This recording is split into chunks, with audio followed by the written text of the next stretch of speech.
우리들이 실생활에 유용하게 사용하고 있는 첨단 과학 기술이 있습니다. 그것은요, GPS라는 위성 항법 장치입니다. 이것은 미국 국방부에서 군사 목적으로 사용하던 것을 민간 기술로 이전한 것입니다. 이 GPS를 이용해서 비행기나 선박의 위치, 차량의 위치를 정확하게 파악을 합니다. 최근 미국에서는요, 이 차를 타고 도주하는 범인의 차량에 이 GPS가 장착된 총알을 발사해서 검거하기도 했다고 합니다. 현재 우리들이 가장 가깝게는 차량용 내비게이션 있죠. 바로 이것이 GPS 기술을 이용한 것입니다. 또 요즘에는 이 손에 들고 다니는 스마트폰 있죠. 이 스마트폰에도 GPS 기능이 모두 탑재되어 있습니다. 이것만 있으면요, 전 세계 어디를 가도 원하는 목적지를 찾아갈 수 있습니다. 지지난주 목회계 세미나를 운해중에 잘 다녀왔습니다. 그리고 앞으로 이 추수감사주의를 어떻게 보낼까 기도하던 가운데 자꾸만 감사카드를 쓰고 싶은 그 마음, 그 목회생이 나가서 기도하던 중에 생기더라. 그래서 감사카드를 통해서 이번 추수감사절은 성도들이 하나님의 은혜와 사랑을 나누게 해야 되겠다. 또 그곳에서 말씀을 쭉 준비하면서 이번 주와 다음 주는 이 감사에 대해서 우리들이 말씀을 나누며 함께 은혜 받아야 되겠다라는 생각을 가지게 되었습니다. 이 목회생이 나가서 이제 한 500명의 목회자들이 오니까 동기들도 있고 선후배도 많잖아요. 그 가운데서 이제 커피도 마시게 되고 식사도 하고 그러게 되는데, 그때 이 GPS를 가장 많이 사용해서 어디로 모이자 그럼 GPS를 찾아가지고 내비게이션을 찾아가지고 이제 모이게 되는 겁니다. 그래서 기도하던 가운데 이 GPS라는 단어에 대해서 이번 추수감사절 때 말씀을 전해야 되겠다라는 생각을 가지게 되었습니다. 여러분, 우리의 삶의 여정 속에서 길을 찾지 못하고 방황할 때가 참으로 많은 것 같습니다. 그런데요, 이 GPS만 있으면 아무런 문제가 되지 않는다는 것입니다. 원하는 목적지에 안전하게 도달할 수 있게 된다는 것입니다. 마찬가지로 오늘 방황하는 인생 속에서 흔들리지 않고 안전하게 우리를 올바른 신앙의 길로 인도하는 GPS는 과연 무엇일까? 곰곰이 생각해봤는데요, 감사의 GPS임을 저는 깨달았습니다. 한 부모동에서 나이 드신 할머니들을 모시고 동해안으로 소풍을 갔습니다. 한참 고속도로를 달리는데 앞자리에 앉으신 할머니가 운전기사에게 아몬드를 한 줌 주더랍니다. 그래서 기사는 감사하다며 말을 끊었습니다. 한참을 달리는데 또다시 이 할머니가 한 줌 이 아몬드를 기사에게 주는 거예요. 그래서 기사가 감사를 표하면서 그만 주셔도 된다고 말하였습니다. 그런데 얼마 나지 않아서 또 이 할머니가 아몬드를 한 푼 주는 거예요. 그래서 기사가 왜 자꾸 주냐고 이 할머니께 물었더니 할머니가 이렇게 대답하더랍니다. 우리는 이가 약해서 아몬드는 못 씹어. 이렇게 이야기하는 거예요. 그래서 기사가 궁금해가지고 그러면 왜 그 딱딱한 아몬드를 사셨어요? 그러자 할머니가 실은 우리가 아몬드 초콜릿을 샀는데 우리는 이가 약해서 못 씹으니까 이 겉에 있는 초콜릿만 빨아먹고 아몬드는 기사 양반에게 주는 거야 라고 하더라는 것입니다. 여러분, 이런 상황 속에서도 감사할 수 있을까요? 오늘 보는 말씀은요, 우리들이 너무나 잘 알고 있는 말씀입니다. 다 같이 한번 다시 봉독해 볼까요? 시작. 항상 기도하라. 쉬지 말고 기도하라. 범사에 감사하라. 이것이 그리스도 예수 안에서 너희를 향하신 하나님의 뜻이니라. 아멘. 오늘 본문 18절 말씀에서 사도 바울을 통하여 하나님은 분명하게 말씀하십니다. 범사에 감사하라.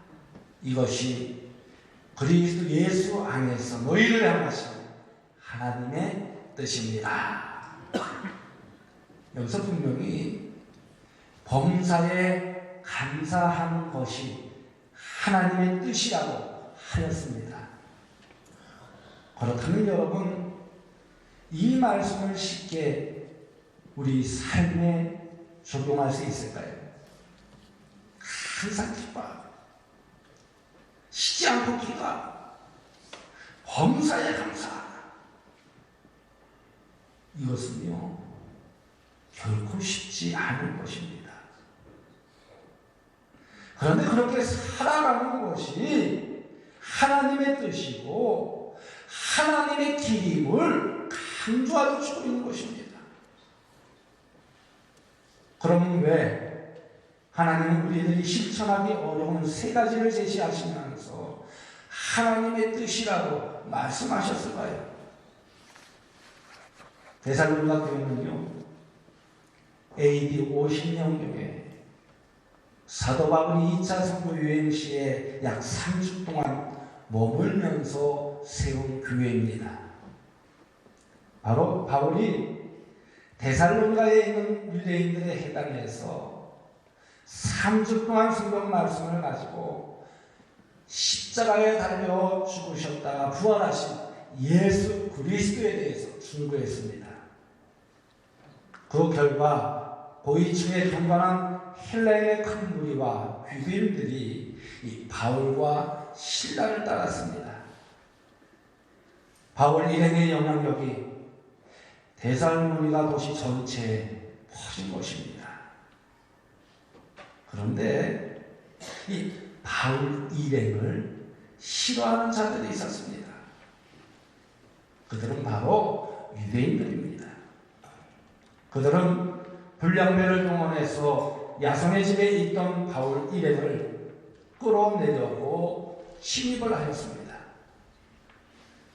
바울 일행을 찾지 못하자 야손과 그 형제들을 끌고 가서 소리를 칩니다. 천하를 어지럽게 하던 이 사람들이 여기에 있다. 그 당시 소아시아 지역은요, 로마의 식민지 상태였습니다.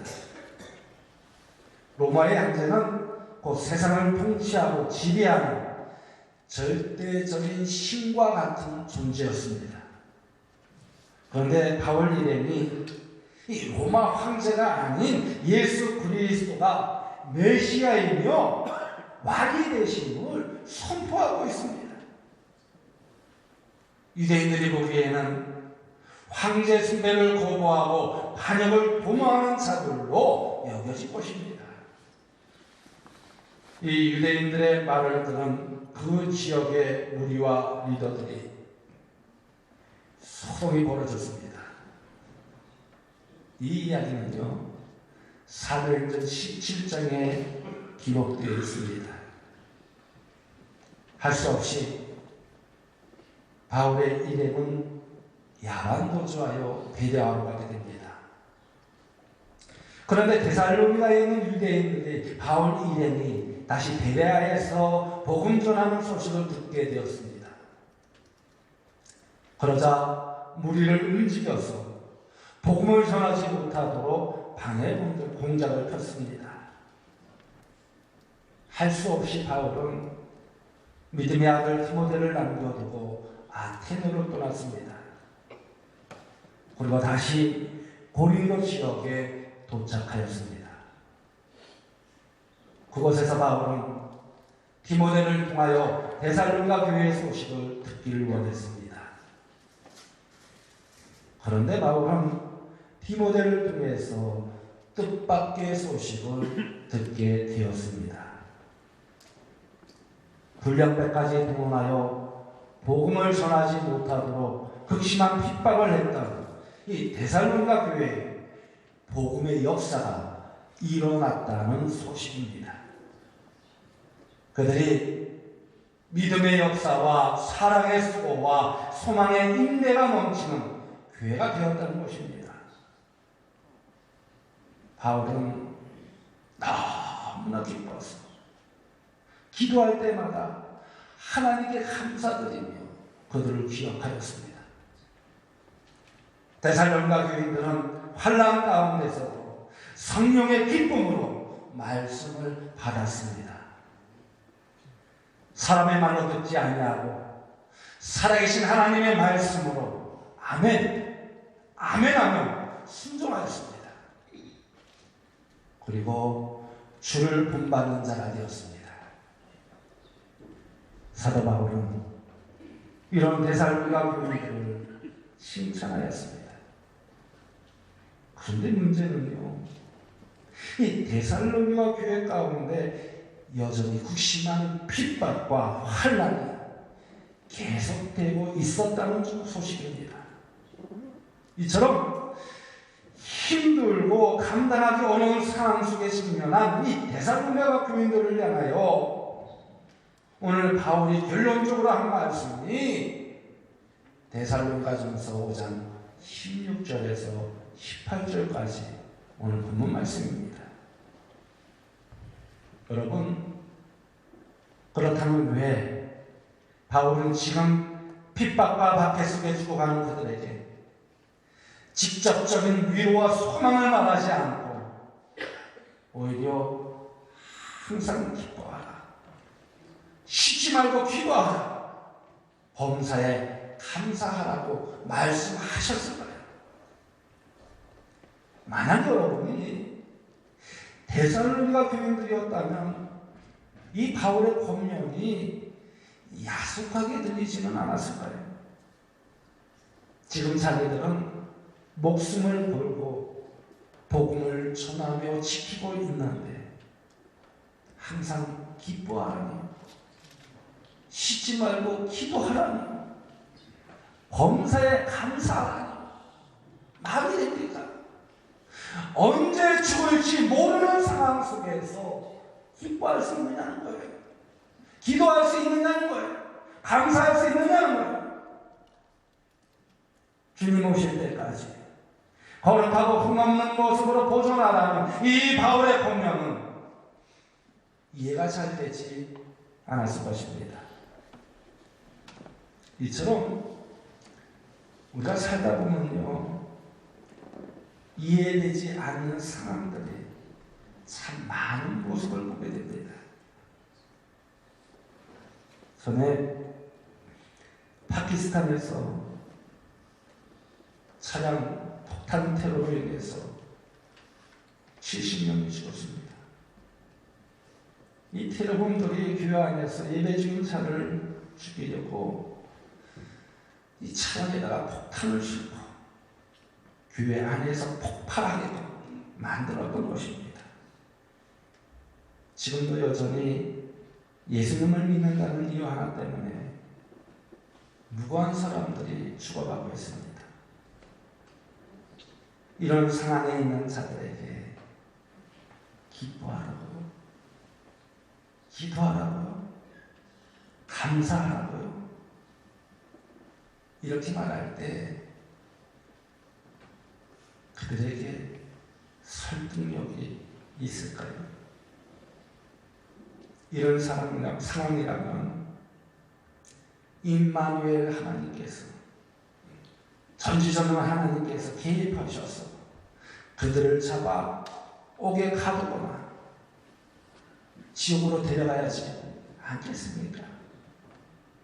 그런데 하나님은 계속 침묵하고 계십니다. 그런 상황 속에서 감사할 수 있겠냐는 것입니다. 더 쉽게 예를 들어볼까요? 만약 여러분들의 자녀들이 수년 동안 수능시험을 보기 위해서 노력했습니다. 그런데 정답 표시를 잘못해서요, 원하는 점수가 나오지 않았다고 생각해 보세요. 그래도 여러분 자녀에게 범사에 감사하라고 말할 수 있을까요? 하루아침에 실업자가 된 남편에게 여보, 우리 그래도 감사합시다 라고 말할 수 있을까요? 내 건강이 하루아침에 무너져 내렸을 때, 갑작스러운 사고를 당했을 때 하나님 감사합니다 라고 말할 수 있겠냐는 것입니다. 솔직히 목사인 저 자신도 범사에 감사한다는 것이 정말 자신이 없습니다. 그런데 왜 주님은 범사에 감사하는 것이 하나님의 뜻이라고 선언하셨을까요? 이 말씀을 우리들은 어떻게 받아들여야 할까요? 범사에 감사하는 것이 하나님 아버지의 뜻이라는 말씀을 우리가 어떻게 이해해야 되겠냐는 것입니다. 바로 그것은요, 감사가 하나님께로 나아가는 문이기 때문입니다. 여러분 믿습니까? 감사가 하나님께로 나아가는 문이기 때문이라는 거예요. 여러분, 하나님의 사랑 가리스를 한번 보십시오. 시편 100편 4절 말씀에 다윗은 이렇게 노래를 합니다. 감사함으로 그의 문에 들어가며 감사함으로 그의 궁정에 들어가서 그에게 감사하며 그의 이름을 송축할지어다. 여러분, 내가 육신이 병들었을 때 명의를 만난다면 어떨 것 같아요? 기쁘지 않을까요? 기뻐서 힘이 날 것입니다. 내 갈 길에 어려움이 있을 때, 내 인생에 갈 길이 정해지지 않을 때, 고민하고 있을 때, 인생의 훌륭한 스승을 만난다면 안심하지 않을까요? 내 마음의 아픔과 상처로 지쳐있을 때 조용히 다가와 손 내밀어주는 친구가 곁에 있다면 힘이 되지 않을까요? 다윗은 누구보다도 인생의 수많은 위기와 아픔을 경험한 사람이었습니다. 남도 아닌 자기는 어른인 사울왕으로부터 억울하게 쫓겨다녔습니다. 그것도 무려 10년이 넘도록 쫓겨다녔습니다. 인생 말년에는 아들 압살롬의 반역으로 인해서 맨발로 도망치는 신사가 되기도 하였습니다. 목숨을 구치하려고 이방 나라에 가서 침을 흘리며 미친 사람 행세까지 하였습니다. 때로는 원수들로부터 둘러싸여서 진퇴양난에 빠지기도 하였습니다.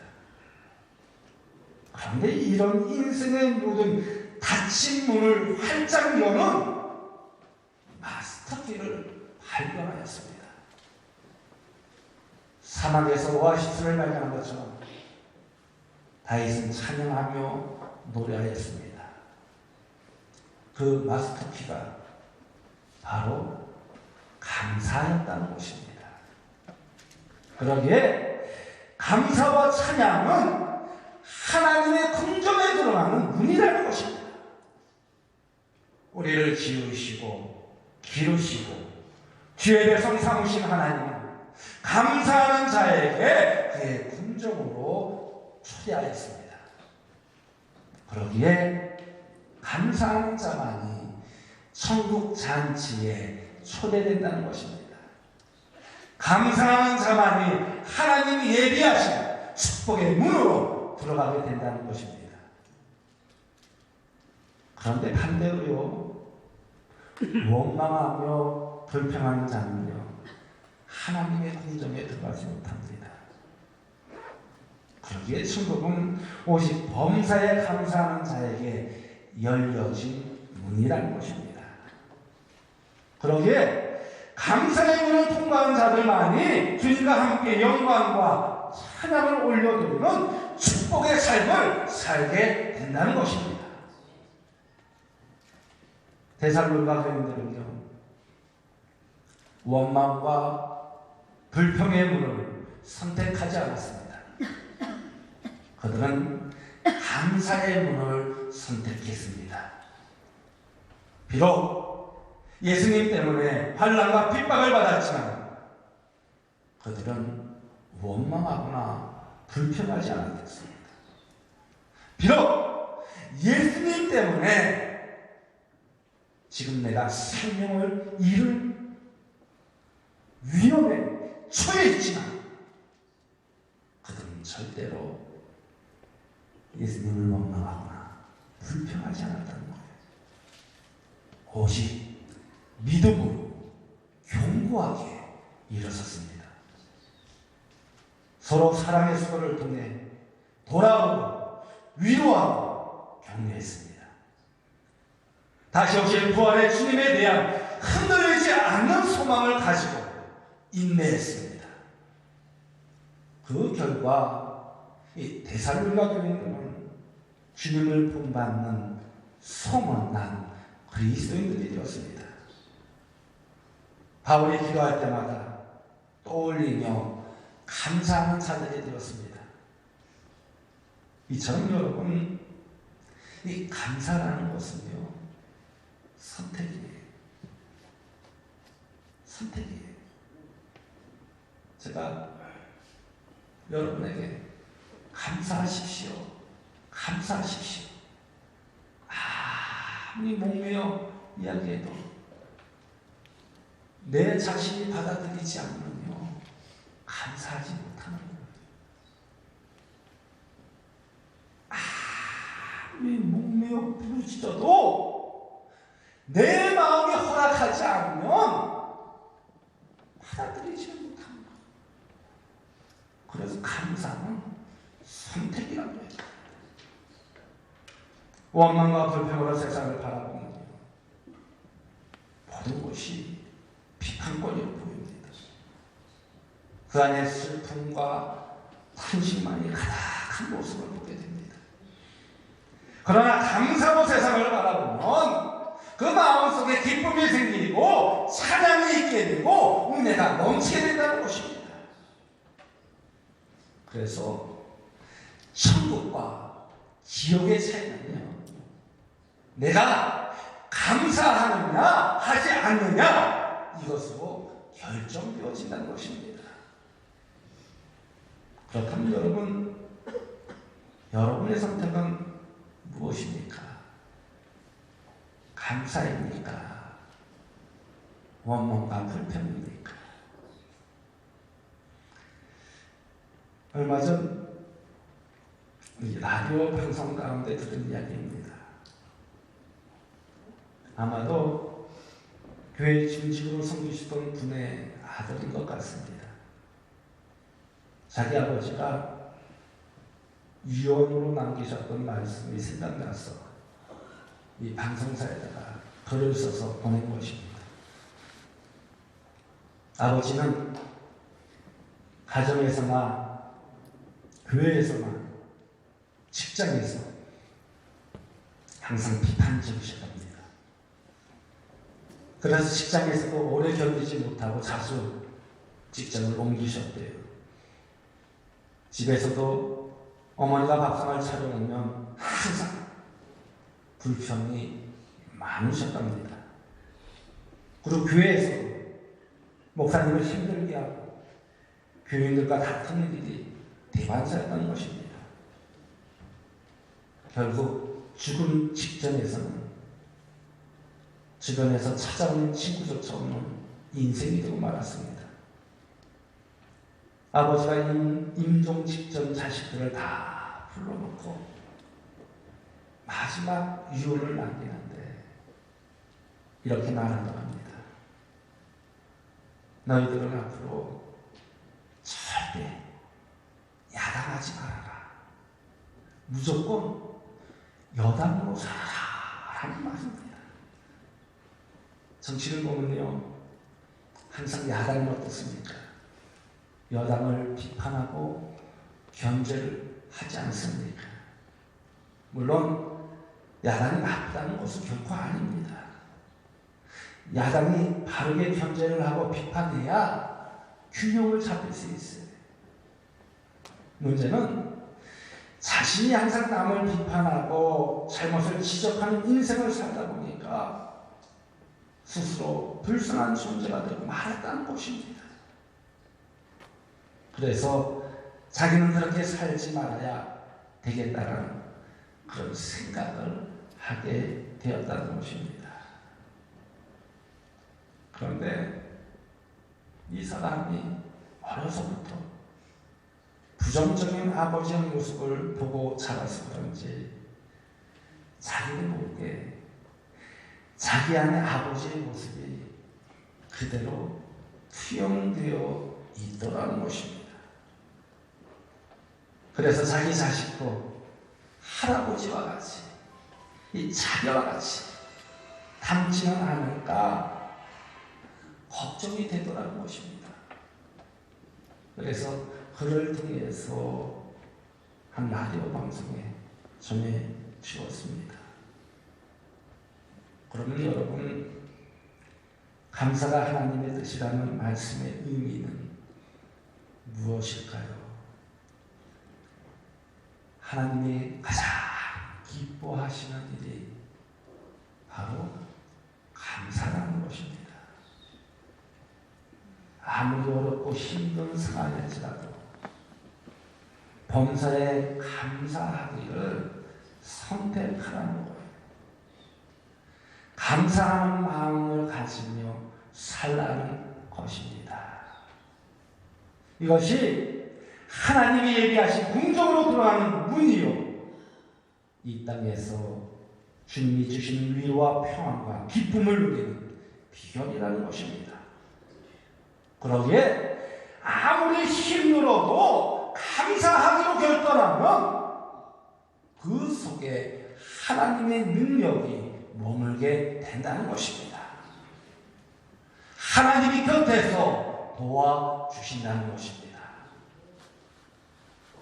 똑같은 상황에서 불신자들은 어떡합니까? 원망하며 불평하는 모습을 볼 수 있어요. 심지어 재수가 없다고 이야기합니다. 그러나 하나님의 사람들은 그럼에도 감사해야 된다는 거예요. 그대로 감사해야 된다는 거예요. 나를 구원하여 주신 하나님, 여기까지 지켜주시고 보호하여 주신 하나님, 앞으로 더 좋은 곳으로 채워주실 주님을 바라보는 믿음이 있기에 우리는 감사해야 된다는 것입니다. 그것을 보고 사람들은 도전을 받게 된다는 거예요. 위로를 받게 된다는 거예요. 소망을 발견하게 된다는 것입니다. 제가 전에 강단에서 몇 번 이야기를 드린 분의 이야기입니다.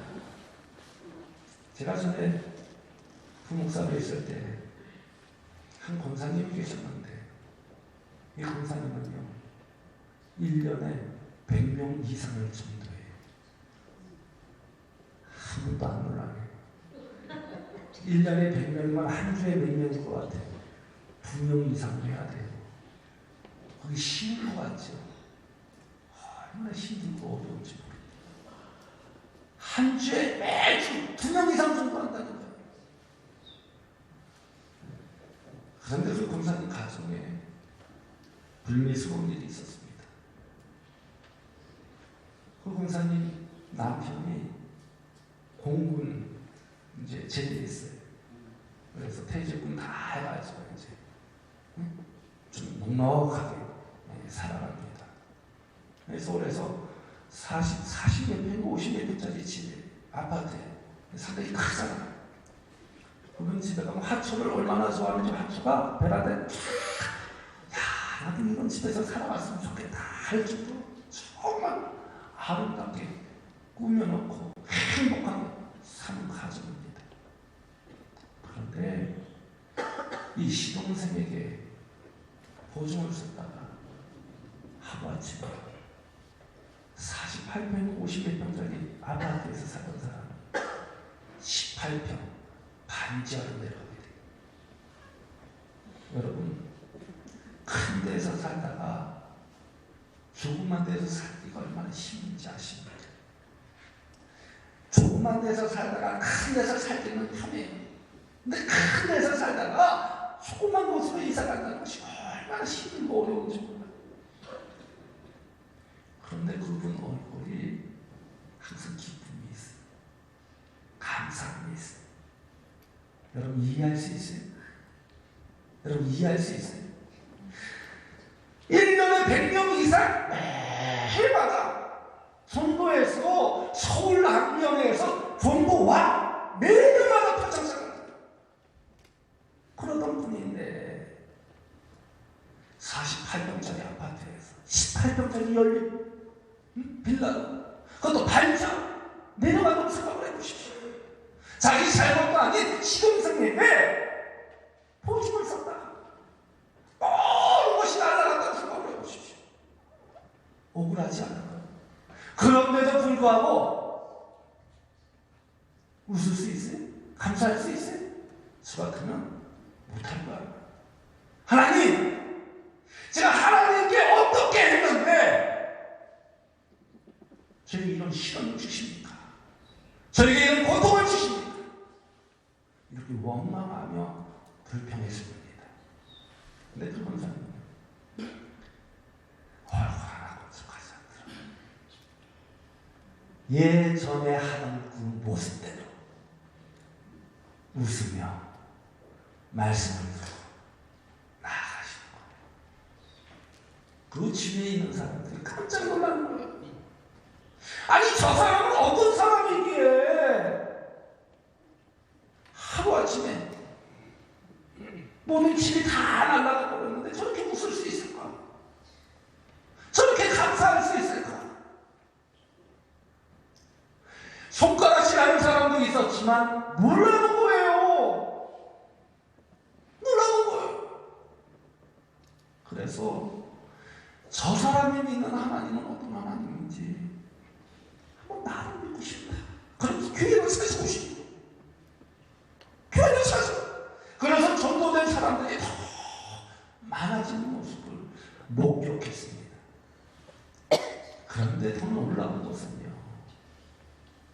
이렇게 감사하니까 하나님께서 채워주시는데 더 놀라운 축복으로 채워주시는 모습을 볼 수 있었습니다. 이것이 바로 하나님께 영광 돌리는 삶이라는 것입니다. 그러기에 감사할 때 우리는 더 큰 하나님의 축복을 경험하게 된다는 것입니다. 1704년에 독일의 베냐민 스몰크 목사님의 분이 신방을 갖다가 집에 와보니까 집이 모두 불타버렸습니다. 어린 형제가 집에 있었는데 아무도 하지만 대답이 없었습니다. 혹시 하고 제 동의를 부르시고 보니까 이 어린 두 형제가 거꾸로 앉고 죽어 있었습니다. 이 어린 두 아들의 시신을 앞에 놓고 이 목사님은 망연자실했습니다. 그때 별 생각이 다 스쳐가 나갑니다. 하나님이 나에게 왜 이런 고통을 주실까? 아니, 하나님이 살아계신가? 하나님이 나에게 정말 이렇게 할 수 있는가? 그 순간 분노와 서운함과 위문이 몰려왔습니다. 인간적인 오기도 쏠려왔습니다. 그런 생각에 휩싸여지자 온몸에 소름이 끼쳐왔습니다. 그 순간 또 한 가지 생각이 스쳐갔습니다. 여기에 분명 하나님의 뜻이 계실 터인데 하나님의 뜻은 무엇일까? 이렇게 생각하는 순간 그 마음에 평안함이 찾아왔습니다. 그리고 영감이 넘쳐나왔습니다. 그때 주어지는 감동의 영감을 글로 적어 나왔습니다. 그 글이 바로 찬송가 549장입니다. 내 주여 뜻대로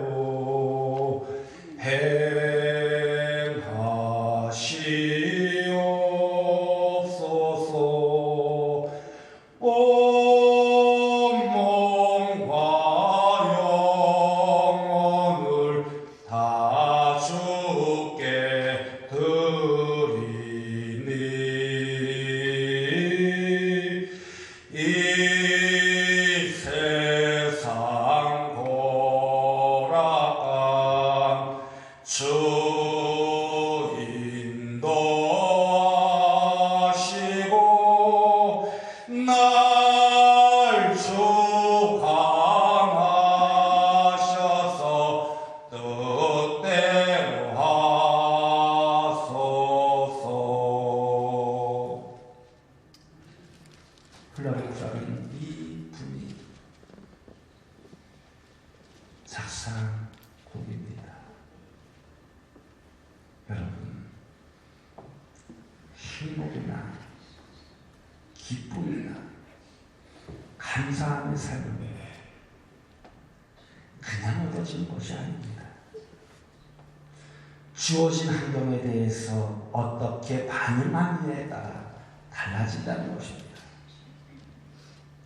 인간적인 생각으로는 원망과 불평할 수밖에 없지만 그 속에 다가오셔서 손님이시는 주님의 음성을 듣는 사람은 감사할 수 있게 된다는 것입니다.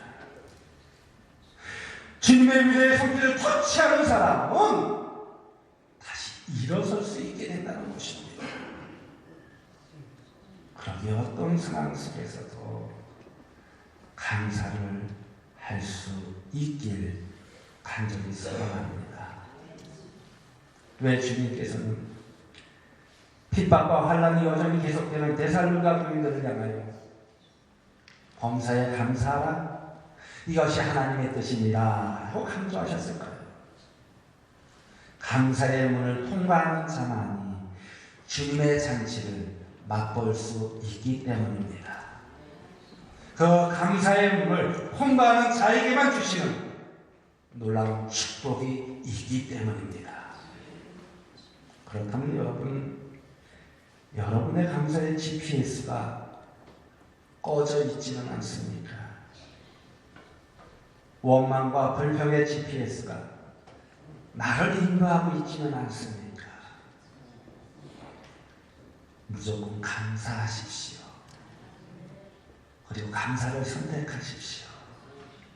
어떤 상황 속에서도 감사하기로 결단하는 여러분들 되어지길 간절히 바랍니다. 그리고 감사의 기도를 올려드리십시오. 오늘 여러분에게 나눠드린 이 감사 카드 꼭 여러분의 마음을 담아 글을 써서 자녀들에게, 부모님에게, 이웃에게 전달해 보십시오. 그 감사의 마음을 통해서 여러분 가정이 행복해지고 하나님의 놀라운 능력과 역사를 경험하게 될 줄로 믿습니다.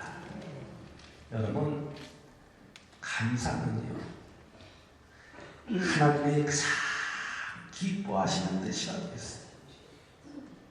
내 힘으로, 내 능력으로 감당하기 어려워도 감사 결단하시기 바랍니다.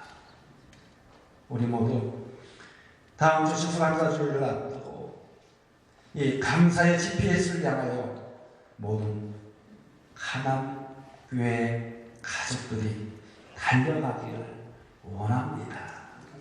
그래서 감사함으로 말미암아 하나님께 영광 돌리는 추수감사주일이 되기를 소망합니다. 그럴 때 감사하는 자에게 주시는 더 놀라운 능력과 축복이 여러분에게 임하여 질 줄 믿습니다. 그 안에서 기쁨과 평안을 얻는 성도들 되어주시길 간곡히 축원드립니다. 기도하겠습니다.